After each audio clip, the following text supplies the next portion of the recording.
Picture this. It's a Tuesday morning in 1887. You're standing on a cold cobblestone street in Manchester, your breath clouding in the November air. The gas lamps are still burning. Somewhere above you, on the second floor of a narrow terraced house, a window swings open and a long bamboo pole pokes out, tapping sharply against the glass. You've just been woken up by a man whose entire job is knocking on your window. That man is a knocker-upper, and he's just one of 21 real British jobs that sound completely made up but weren't. Britain's industrial past was extraordinary. From the 1700s right through to the early 20th century, the country that built the railways, powered the empire, and lit the world with steam also employed thousands of people in jobs so specific, so strange, and so deeply practical that we've almost entirely forgotten they existed. Some of these roles were born out of necessity. Some were born out of ingenuity, and some were born out of the fact that in pre-industrial Britain, if a problem existed, someone somewhere would find a way to get paid for solving it. This fog is quite dreadful today, isn't it? Indeed. I fear it will ruin the fabric of my new bonnet. And meet the workers who kept it running. Number 1, the knocker-upper. Before alarm clocks were affordable, and for many working-class families well into the 1950s, they weren't. Someone had to wake you up. Professional knocker-uppers, sometimes called knocker-ups, walked the early streets with long poles, pea shooters, or rattle-tipped sticks, tapping on bedroom windows to rouse factory workers in time for their shifts. They charged a few pennies a week per household. In mill towns like Bradford and Bolton, a single knocker-upper might service 60 or 70 clients before dawn. The last known professional knocker-upper in Britain retired in the 1970s. Her name was Mary Smith of Brockley, and she used a long cane. Gone. Number 2, the Leech Collector. Victorian medicine was not shy about bloodletting. Doctors prescribed leeches for everything, from headaches to fevers, and demand was enormous. Someone had to catch them. Leech collectors, often poor women and children, would wade into ponds and marshes, bare-legged, and let the leeches attach to their skin. They'd peel them off and sell them to apothecaries. By the 1830s, Britain was importing 42 million leeches a year from France because domestic stocks were nearly exhausted. The job nearly destroyed itself. Number 3, the Pure Finder. The name sounds another day, another poetic. pile of muck. It wasn't. Right, into the bucket with you. Pure Finders collected dog excrement from the streets of London and sold it to tanneries, where it was used to soften leather. In the mid-1800s, a Pure Finder could earn between 8 shillings and 10 shillings a week, decent money if you could stomach it. There were reportedly around 300 Pure Finders operating in London alone in the 1850s. Henry Mayhew documented them in his landmark work, London Labour and the London Poor.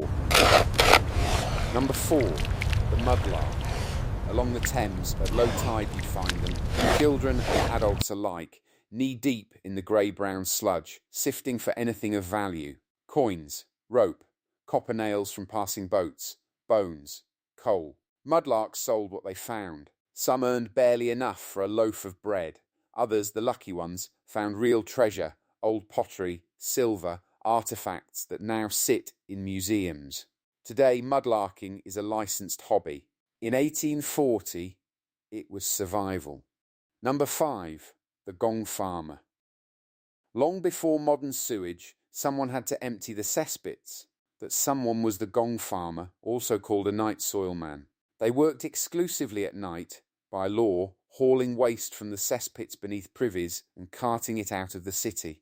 The smell was so severe that Gong farmers were legally required to live outside city walls. It was dangerous, often fatal work. Methane gas could knock you unconscious. Some never came back up. The job persisted in various forms well into the early 20th century. Number 6, the Sin Eater. Here is where it gets properly strange. In rural Wales and the border counties of England, well into the 1800s, a sin eater would be called to the bedside of someone recently deceased. A plate of bread and salt was placed on the body. The sin-eater, always a desperately poor, socially outcast person, would eat the food, symbolically consuming the sins of the dead and allowing the soul to rest peacefully. They were paid sixpence and given a bowl of ale. Then they were asked to leave. Most were never spoken to again. The last recorded sin-eater in Britain was Richard Munslow of Rattling Hope, Shropshire. He died in 1906. Number 7. The resurrectionists, also known as body snatchers. In the early 19th century, British medical schools had a problem. They needed cadavers to train surgeons, but legal bodies were almost impossible to obtain. So a black market grew. Resurrectionists dug up fresh graves and sold the bodies to anatomy professors. At the peak of the trade in the 1820s, a fresh corpse could fetch 9 guineas in London. It was technically not illegal to steal a body, only the shroud it was buried in, which was property. The Anatomy Act of 1832 finally ended it by providing a legal supply of unclaimed bodies, but only just in time. Number 8. The tosher. While mudlarks worked the river, toshers worked below it, in the sewers of Victorian London, searching for valuables that had washed down the drains. Old coins, silver spoons, lost jewellery.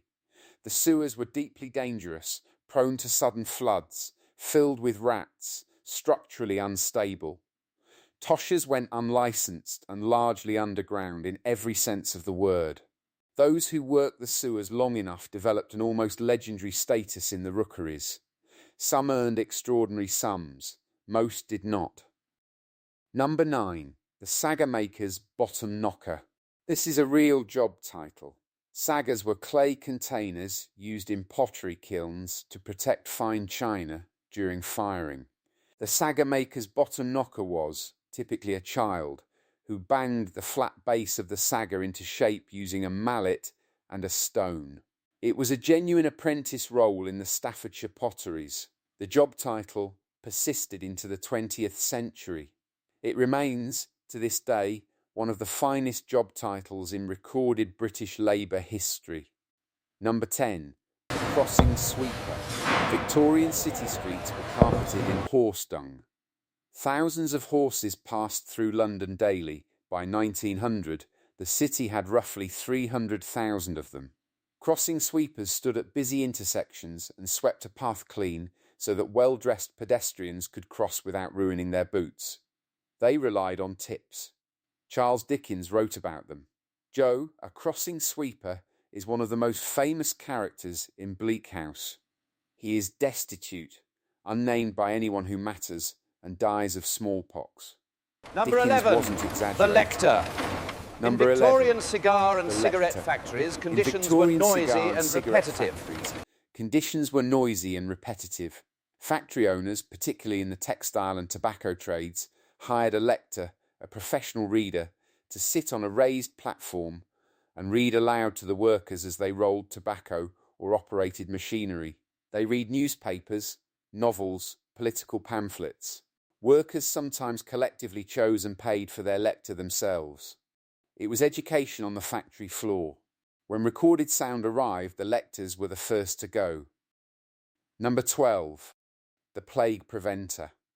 Or rather, the official responsible for enforcing quarantine in port towns during outbreaks of bubonic plague, typhoid, and cholera. Known variously as a searcher, a viewer of the dead, or simply the plague inspector, this role paid reasonably well, because no one else wanted it.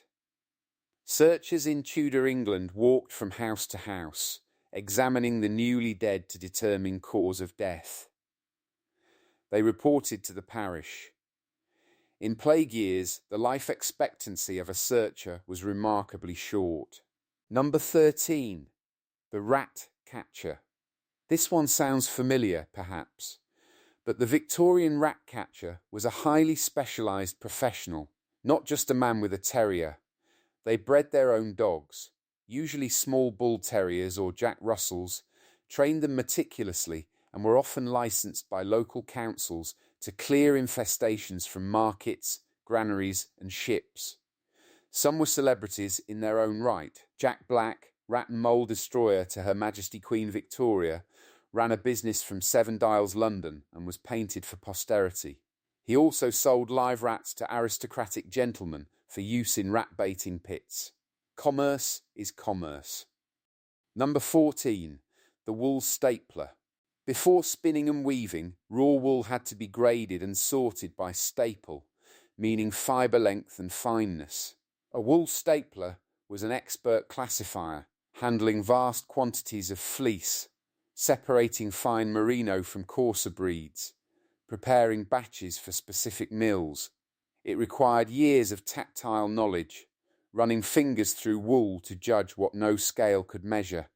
The wool staplers of the West Riding of Yorkshire were a guild unto themselves. By 1950, their numbers had collapsed. By 1990, the trade was almost entirely mechanised. Number 15. The tallow chandler.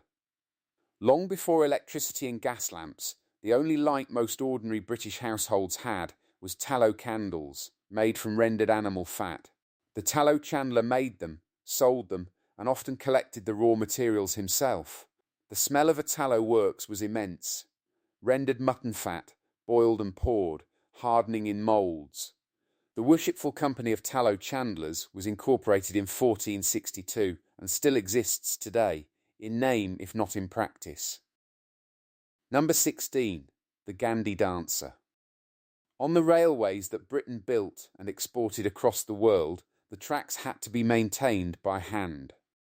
Gandhi dancers, track workers, hammered spikes, levelled ballast, and realigned rails using iron bars and their own body weight. It was brutal, repetitive, communal work, performed in all weathers, and it kept the trains running on time. The name supposedly comes from the rhythmic, almost dance-like motion of multiple workers lifting and tamping simultaneously. They sang as they worked. Without them, there were no railways. Without the railways, there was no empire. Number 17. The woad grower. Before synthetic dyes, blue was produced from woad, a plant cultivated specifically for its dye. Woad growers in Lincolnshire, Norfolk, and Bedfordshire supplied the cloth trade for centuries. The processing of woad was notoriously foul-smelling. Fermented leaves produced ammonia vapour sharp enough to make your eyes water at 50 yards. Queen Elizabeth I reportedly banned woad processing within 5 miles of any royal residence, because the stench reached her. The trade was effectively killed by cheaper indigo imported from India in the 1600s. A whole landscape of blue fields, gone. Number 18. The loblolly boy. Aboard Royal Navy ships from the 1600s onwards, the ship's surgeon needed an assistant, someone to hand instruments, hold patients down during amputations, and carry the tub of limbs. That was the loblolly boy. Named after the thick porridge that constituted much of the injured sailor's diet, the loblolly boy was usually an untrained child of 12 or 13. Some went on to become surgeons themselves. Many did not survive the voyages. Number 19. The pigeon counter. Before electronic ticketing, before turnstiles, before computers, someone had to count the crowds. At racecourses, fairgrounds and public events, official crowd counters, sometimes called pigeon counters after one famous practitioner, Arthur Pigeon of Newmarket, used mechanical hand counters to tally attendance.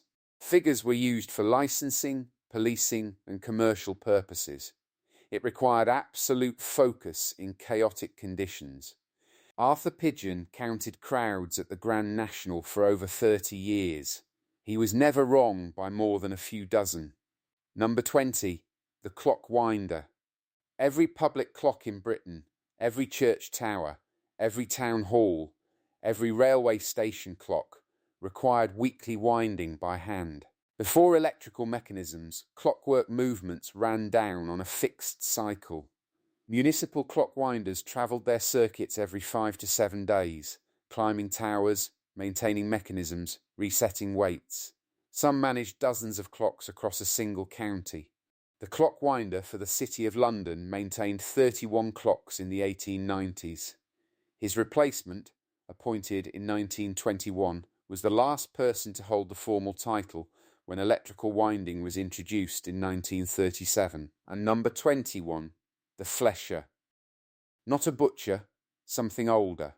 The flesher stripped flesh from hides before tanning, using a curved iron blade called a fleshing knife.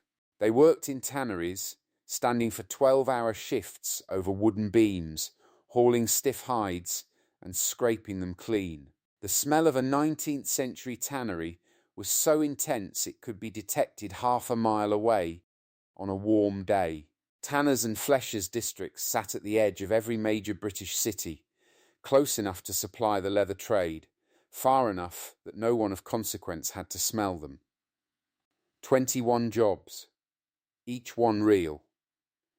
Each one filled by ordinary British men, women and children who got up before dawn, did work that the comfortable classes barely acknowledged, and kept a nation moving.